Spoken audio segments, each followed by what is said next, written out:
Good afternoon, Felicia, and thank you very much for giving us your time to the Mint for this interview. It's a lovely day here. I hope it's not too bad with you over the pond. It's a little bit rainy in New York, but could definitely be worse. And thank you for having me. I appreciate it. So you've done a huge undertaking here in seeking to summarize all the emerging thinking in, if you like, the new economic space, which is obviously a huge task and a great service, I think, with to us that work in this area. So I want to start with, how do you go about it? How do you decide who to include, who not to include? To be able to do this, because obviously you can't cover everything, can you? So who got in, who didn't? What was your criteria?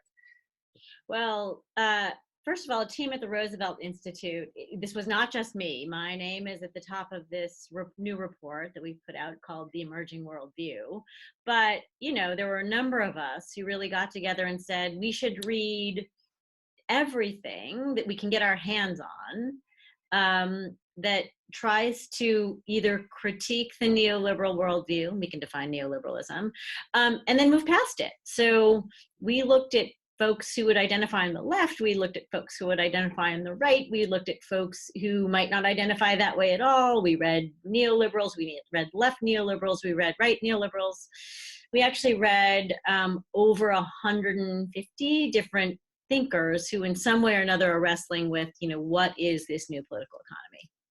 And are these, obviously, there are probably thousands of academics and so forth. Are these people who are more slightly in the public thinker space or trying to be in the public, how far did you go into the recesses to into academics in corners or whatever?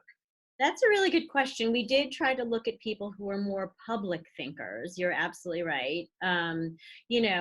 So a very easy example here is we read the work of, obviously, Thomas Piketty, Gabe Zuckman, Emmanuel Saez, Stephanie Stancheva, all of the folks who are thinking about the structural problem of inequality and the role, in this case, of the tax system, to the inability of the tax system to really deal with curbing inequality. We put all those folks into kind of like one camp.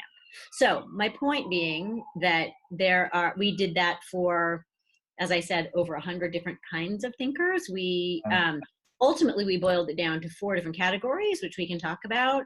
But the initial stance here, we really looked at, as I said, over 150 thinkers. We had about 30 categories. And those categories, we actually mapped them back to kind of classic political theory or political economy categories. So who are people who are related to liberalism, full stop? Who are people who are related to Marxism, full stop? Who are people who think in a more state-centered or mercantilist way, full stop? And we actually mapped a lot of these 150 people as against kind of a family tree of political philosophy that really went back to the 19th century. That isn't how the report reads now. The report reads now is much more kind of contemporary, but we really did start by reading quite broadly. We read a lot of the sort of new conservatives, the new economic populists, the sort of Steve Bannon, Stephen Miller crowd, because we thought that was important too. Ultimately, however, perhaps because of the work we are most interested in promoting in the world, we do have a normative view. We are the Roosevelt Institute. We do believe we do stand for certain things and believe in certain things. We ultimately were very interested in the fact that really progressive liberals and social democrats, there's a lot of new, great, interesting work in that kind of realm of thinking. And so those were the folks who we spent the most time on and ultimately who ended up in our new report. And what about international coverage? Because the intellectual strands you were mentioning would seem maybe, a bit more Western, and also even within the Western, was it more Anglo-US, or did you also look at sort of leading thinkers in Italy, Spain, but more, China, or, how far did you go that way? Right. Well, because we started with the goal of trying to think about, well, who are the critics of neoliberalism? And then what do their criticisms imply about a proactive and affirmative progressive alternative to neoliberalism? Neoliberalism is in many ways a kind of Anglo-American school of thinking Yeah. that obviously took significant political hold in your country and in mine. So we did mostly focus on Anglo-American. You're absolutely right. Okay. Right. So having done all this huge amount of reading, did anything surprise you? What was for you was the most surprising thing you found? That's such a good question. Well, one of the things we found was that there isn't a lot of new work that's really trying to further the sort of market fundamentalist, rational, individual, neoliberal way of thinking. Okay. There's very little in original research that really, or kind of new academic research that seems to further that. Now, that's really interesting because I think there's a kind of zombie neoliberalism that continues to drive a lot of policymaking in, at least in the US, and I think in your country as well. Everything from, the way that the Trump administration structured its tax policy to some of the ways in which people think about combating or not combating climate change. Yeah. But there really is very little new work in that I would call actually neoliberal. So that's one kind of surprise. Okay. Yeah. And any other surprises were you? Yeah. Well, I think the other thing that's not only surprising but also worth bearing in mind politically is if one of the ways in which thinkers and researchers are moving past neoliberalism is to think about a stronger role for the state, and also to think about the ills of corporate extraction, corporate power, corporate, a kind of political economy that's actually dominated by private interests.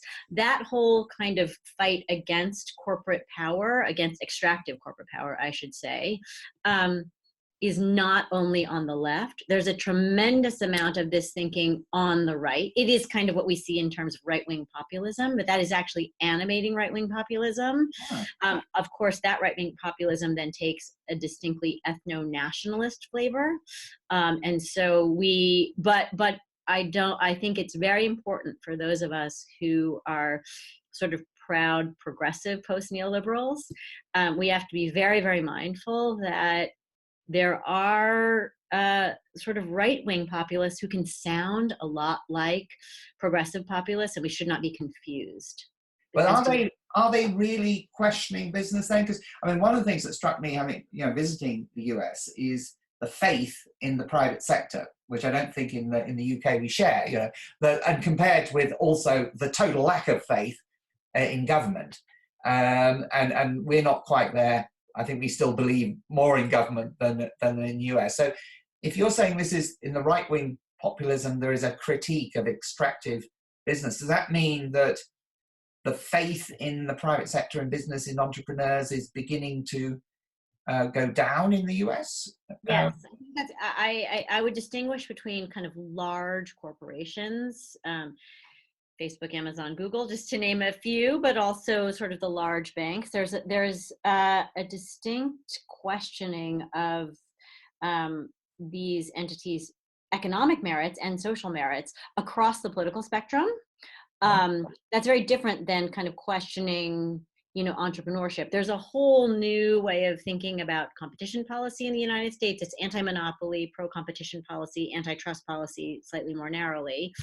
But that way of thinking, you actually see that on the right and the left. So you have a lot of pro-entrepreneur, can't we get back to a truly free market? And that is a real strain of thinking across the board. So I suppose this is interesting because I remember having a dialogue with this on LinkedIn as well, that there was a woman who was saying, the problem is crony capitalism. Right. And therefore, if we could go back to the free market, absolutely. The problem is that the market's become corrupted by crony capitalism. Is that that's the right wing exactly. And there's a huge debate as to, it's probably a three-sided debate. I think people on the right and the left actually blame crony capitalism. And then there are some people who I would say are on the sort of libertarian right, who are also quite concerned about the role of the state in causing this kind of sclerotic capture of markets. Right. So the swamp is the crony capitalists who in league with the sort of state controlling the sort of idea. So what about the other strand that I picked up from your report was this pushing of the sort of democratization, the Right. increasing democratization. And so is that also on the right? Or, and what does that mean? Might that mean in practice? You know, because because I mean, obviously, a lot of people talk about how money runs the U.S. system. It's taken over a lot of our political system as well to some extent, rather than being a democracy. Is that part of it? And where does that stand on right left? I think it's actually worth kind of pausing here to talk about all four of the strands that we ended up developing or kind of identifying in the report that we're talking about, because they all sort of fit together. One of the things we were trying to do in the report is to try to make sense, you know, of these 150 or you know, more thinkers and the ways in which they might actually fit together and together suggest a new worldview. So let's talk about these four strands. So the first kind of group we call the new structuralists.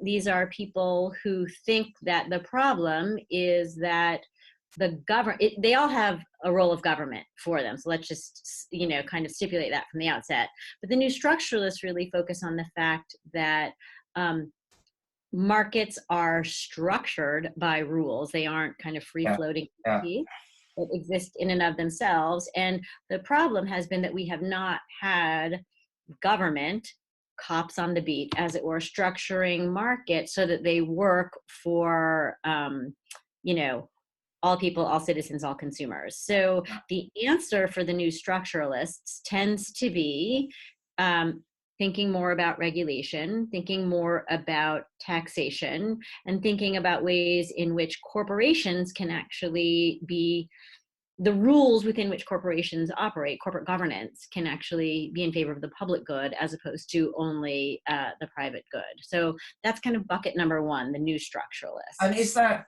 and that you call them new structurists? So the old structurists would have been the people who set up the antitrust system in the first place. Exactly. You know, I mean, to get really wonky, your magazine will appreciate the wonks, but you know, we love wonks. These are neo-Brandeisians. These are people who think a lot about kind of utilizing the power of the state to structure markets in ways that actually will be better for growth and better for distribution. So that's kind of the first bucket. And would they say a properly structured market was a free market in some sense, or a freer market and less control and more distributed power and things like that? They would say, many of them, not all of them, but many of them would say that a properly structured market would have more new business starts, more business investment, probably public and private, but you would definitely see, you wouldn't see the kind of very large firms dominating sectors. You would see much more innovation. So, you know, in very popular terms, this way of thinking, you know, at least in the US, is probably most associated with Senator Elizabeth Warren, who herself was an intellectual who thought a lot about the problem of, you know, she's a law professor who thought about a lot of the problem of bankruptcy laws, when bankruptcy laws work for large corporations and not for individuals, then the people who feel the brunt of it are, in fact, you know, working families, working individuals. So anyway, that's kind of... So that's a sort of rehash of a sort of old story to some extent with a few twists. What's the next one? Okay, so the next one we call the public providers. These are people who really come much more from the social democratic way of thinking. To some degree, the first bucket was more progressive liberals, right? The second bucket is much more social democrats. There are all kinds of things that the market just does not provide equally, does not provide with strong distribution across geographies, and certainly doesn't provide with strong distribution across racial and gender lines. So, and these are things that human beings need to flourish in the modern world: healthcare, housing, transportation, childcare, education. And so this is the argument that actually the state ought to be taking a very active role in providing these things. This is much more familiar to those of you who are Yeah. British. We call that we call that the welfare state, wouldn't we? I mean, that's the welfare state idea, isn't it? It is the welfare state idea and welfare state argument in the United States. Of course, there's a big debate right now about, whether or not this should be directly provided, what should be directly provided by the state, what should be provided with a public option. But one of the things we wanted to point out here is that the public option debate in the United States is very, very focused on health insurance and healthcare. Yeah. There are a range of other things that ought to be publicly provided that aren't provided well by a private system. Okay. And, this is a very familiar argument to those who are social democrats or welfare state advocates, and it's pretty familiar argument to those of us who work in the New Deal tradition. But it isn't actually. Both bucket one and bucket two are familiar to those of us who work in the New Deal tradition. But to those people who have been in the United States living in a kind of neoliberal trance for the last 40 years, the idea that they ought to be providing, much more in all of these areas, higher education, for example, childcare, it's a new idea for some. It's not a new idea for some. Anyway, so that's okay. The third bucket? Mm-hmm. The third bucket is, in a way, the most new, the freshest, the most innovative. Actually is associated in part with Mariana Mazzucato, whom we've been talking about previously. But it's also, this is the idea that we call them the economic transformers. Sounds like a kid's toy, but it's not. The state actually can and should be setting an affirmative direction for the economy. So in a time of economic transition, when, for example, we need to be moving towards a decarbonized economy, in order to fight climate change, the market's not going to get there fast enough. The state actually has to use its power to actually set goals, set direction for what, in the 30s and 40s would have been called a kind of industrial policy, in part to decarbonize, but you can also think of lots of other ways in which the state could be used very affirmatively. One popular idea idea that's gaining popularity in the United States is like, look, the state should be thinking about actually not just doing R&D for pharmaceuticals, but actually manufacturing pharmaceuticals. Why couldn't a government entity do that? So that's an idea that also, of course, is associated with Mariana Mazzucato, but others in the United States have been thinking about that too. So it's, in a way, it's a variant of both buckets one and bucket two, but I think of it as different because it's the state setting a North Star, not just filling in the gaps, not just doing what isn't being done, but actually affirmatively setting a direction. Okay. And so the fourth bucket then? So the fourth bucket, the first three buckets sort of say like, well, there's a whole lot more the state can and should be doing for good. Yeah. And the fourth bucket says, well, if you're going to rely on the state to help govern and structure the economy better, then the state itself better be a democracy. It had better have input from real people, regular people. So the fourth bucket we call the economic democratists, which is like not a great term. Look, we're think tank people, someone who's in marketing should think of a better term. But this idea is that really there's a very bad version of the state that is captured by large corporate interests, captured by lobbying, captured by private monopolies. That version of the state that's not the version of the state we're talking about. We're talking about a more economic democracy whereby regular people see their interests reflected not just in the policy outcomes of an economy, but also in the actual processes by which people make economic decisions. So if you're going to have, a consumer facing entity in the United States that's supposed to help people when they feel cheated by banks or cheated by large corporations, then that entity had better be transparent. You better actually know what they're doing. You should understand who's making the rules. You should be able to see the cases that they're hearing in front of them. So the argument is that our actual economic decision making ought to be more democratic and more clear to regular people. And does that go, I mean, quite often for me, economic democracy is taken to mean actually democratizing economic organizations. So, so the accountability of those who run enterprises, corporations. And of course, we have work in the UK led by Colin Mayer on the future of the corporation and thinking about governance around purpose and multiple purposes and things. Is that a strong strand of that economic? I think it's a very strong strand. I think there are a couple of different strands. One is just the idea that, federal or state institutions ought to be strongly democratic. People ought to understand what's going on and be able to, have a say in how those decisions are being made. So that's one strand. I think the second strand is actually to look at the corporation itself and say, oh, corporations actually also ought to be governed with a public purpose. And so, you could think about things like workers on boards. You could think about other ways in which corporations themselves have to think about a kind of stakeholder capitalist model, if you're going to be capitalist about it, but a stakeholder focused model, not a purely shareholder focused model. Yeah. And then the third bucket of what I would call economic democracy is to say that there are other forms of collective action and countervailing power that need to be promoted.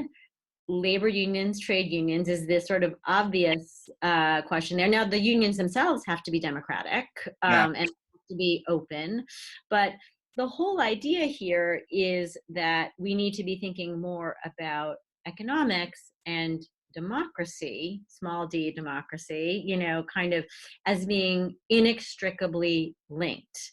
And so the fourth bucket is really about institutions themselves, not only about distributive outcomes. Okay.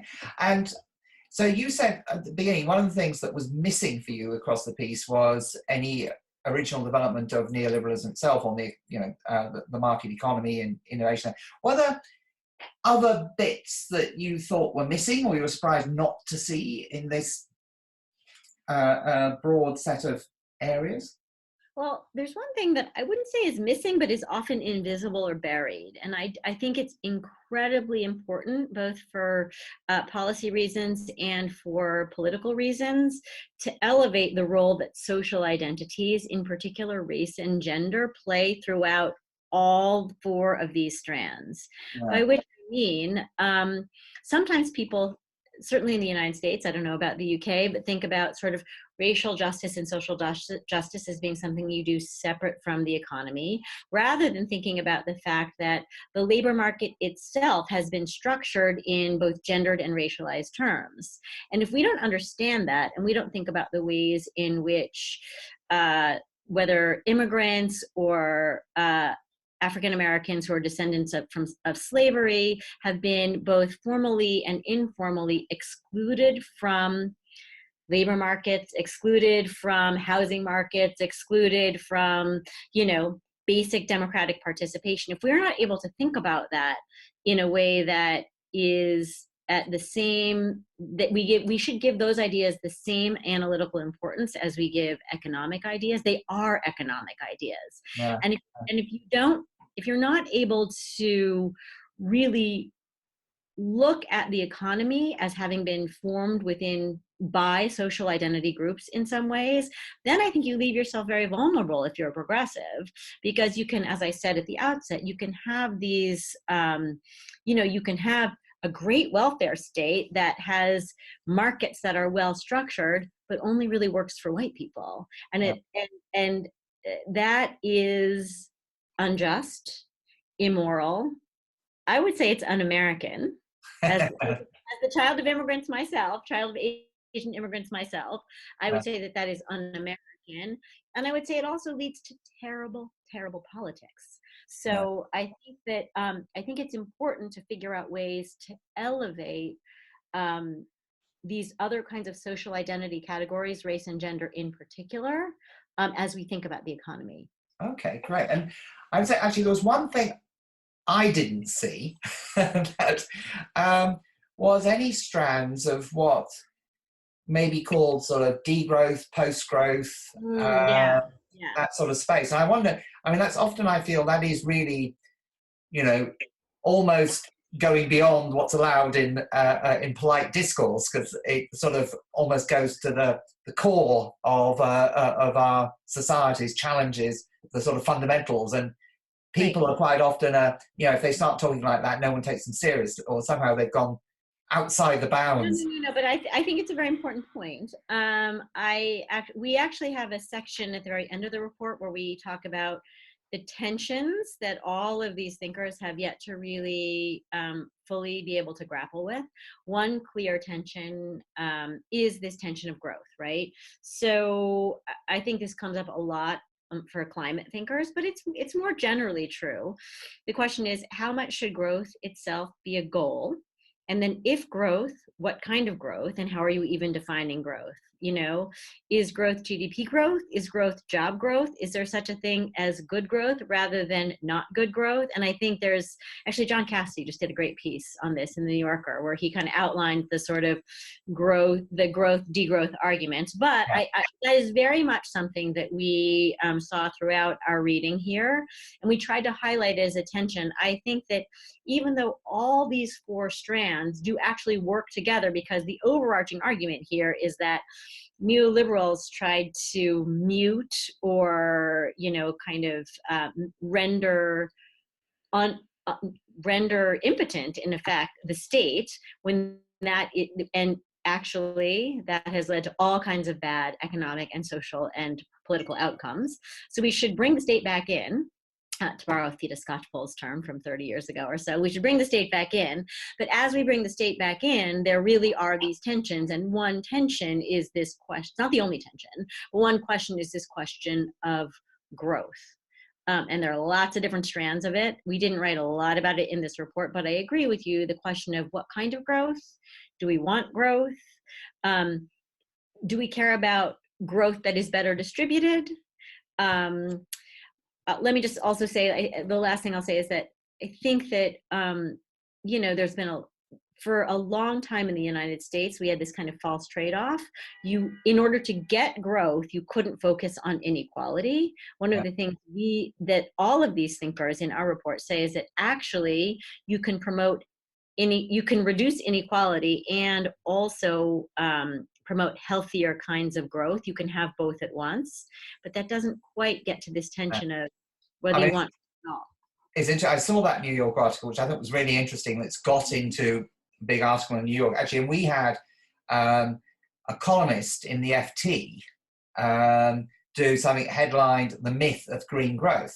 Mm-hmm. And basically, most of his column was saying that green growth is impossible. And actually, if you look at, you know, it's never happened, and you know, there's lots of data to support that, and especially over the timelines. You know, so he totally supported that. Then in the last paragraph, he said, of course, no one's going to vote to stop growth, and so we may as well not bother. He didn't say, and therefore we're all stuffed, quite, but I mean, it was, you know, it almost suggested that, you know, we haven't got a chance, because actually it's impossible to have growth from an environmental perspective, but we'll never give up on growth. So actually the interesting implication of that is that we will be given up on growth because the environment will effectively knock us off. But just moving on then, I mean, we obviously, especially over this side, obviously we get just Trump and Trump and Trump, and obviously that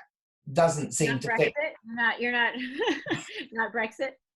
Well, we have Brexit here as well. So there's a lot, you know, both our airwaves are full of stuff. Yes. Very little seems to be more like symptoms rather than looking at what the thinkers that you're saying. So can you point to where this thinking is moving from the page to the real world. Yeah. Yeah. So where? Absolutely. I mean, you know, one of the really surprising things about American politics over the last 2 years for me has been the mainstreaming of many of these policy ideas. So, one clear example is taxation. You know, the American conservative movement was really built on a tax cutting orthodoxy, cut taxes for everyone at all costs. And even a couple of years ago, when the Trump administration was prosecuting its 2017 tax cuts, the Tax Cut and Jobs Act, the Trump tax cuts, you know, most people would not admit of the idea that what we really needed was to raise taxes on a lot of people. But what's been interesting over the last 2 years is that the idea of higher capital taxation, higher wealth taxation, higher income taxes, which obviously is related to but separate from wealth taxation, like that has become mainstream in the American Democratic Party. Now, has it become operationalized? No. Well, that's my question. Actually, have these policies been put into practice? Well, no, because if you look at the politics recently, Democrats But have I thought in states, are there any states that are influenced? Is there other parts of? Well, that's a good question. What you've seen in states is a slightly different movement around policy. Like in states, the big movement has been less on taxation and more on wages, because we've seen a huge minimum wage campaign in the states, whereby dozens and dozens of municipalities and states have now moved to, you know, the federal minimum wage in the United States is still $7.75 an hour. But the effective minimum wage, when you take into effect all of these very successful minimum wage campaigns, is closer to somewhere between $11 and $12 an hour nationwide. And that's because starting in the city of Seattle, but then moving quickly throughout, you know, California, but then other, you know, Midwestern cities and states too, and even Southeastern, you've seen the minimum wage rise. And so that is also a post-neoliberal idea that you need new rules to actually ensure that you don't only have a race to the bottom in wages, but that you're lifting wages. So you are starting to see this move in kind of fits and starts throughout the United States. But because I think of this as not just it's obviously not a single policy agenda, right? This is a question of how we believe the world ought to work and how we believe public and private institutions in the world ought to work, you know, ought to fit together. So it's not about any single wage campaign, any single corporate power campaign, it's really about, so what we call this report, a report about the new worldview, because the new worldview at a very basic and simple level has to use the powers, plural, of the state, of the public in new and creative ways. And again, you're seeing that in slices. We have yet to see it take hold fully in some kind of political administration. Well, let's hope that happens. And thank you very much, Felicia. That's been really interesting. And I think our readers will find that really fascinating. Thank you. Thank you. I appreciate it.